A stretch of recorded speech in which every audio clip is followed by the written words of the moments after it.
ولا غير اعلانات ولا غيره. اي عروض بنلقاها بنروح له. عرض اي حد عامل عرض على محل بنروح. والنهارده عشان احنا في منجبات عند محلات البشيري بالقماش، داخلين نشوف ايه العرض اللي عنده عشان سمعت انه عنده عرض.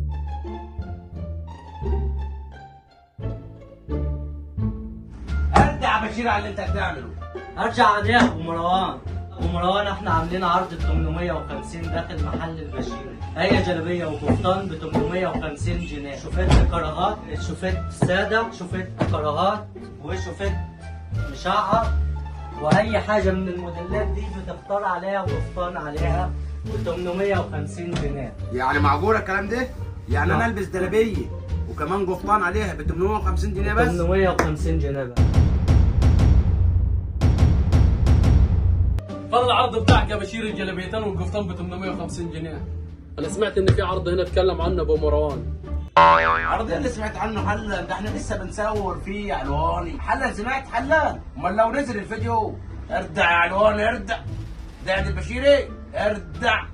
خد لك عرضين بدل عرض واحد. ايه ده يا ابو مروان؟ انت هنا؟ ايه اللي انا هنا؟ ما انا هنا ايوه. اردع يا ولدي. بص حاجات حلوه يا اخي. عظمه العظمه يا رجع الرجاله كله. 850 جنيه غير الدربيه والقفطان. شايفه والعمود؟ شايفه ولا مش شايفه؟ محلات البشيري في منجبات عاملين عظمه العظمه. جلابيه وقفطان ب 850 جنيه. جلابيه النزيه وقفطان تحتيها كمان تعيش احلى شتويه. مش هنقول كداب، هنقول راجل عليك راجل نزيه. عند البشيري في منجبات عامل عظمه. البشيري ماركه مسجله، البشيري براند وعلامه، البشيري يعني احلى قفطان واحلى جلابيه واحلى صديري. انت اخوك البشيري هتلبس وهتفصل، ده ابن اصول وعمره معاك ما هيقصر.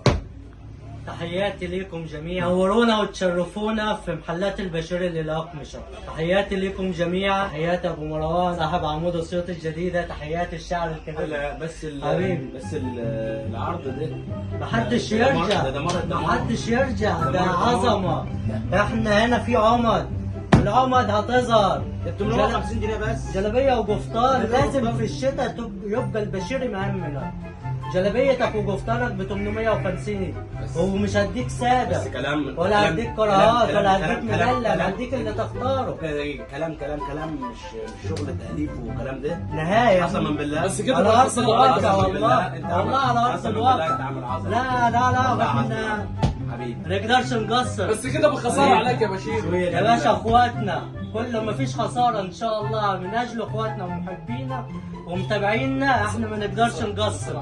الخساره عند الرجاله مكسب يا عم علوان.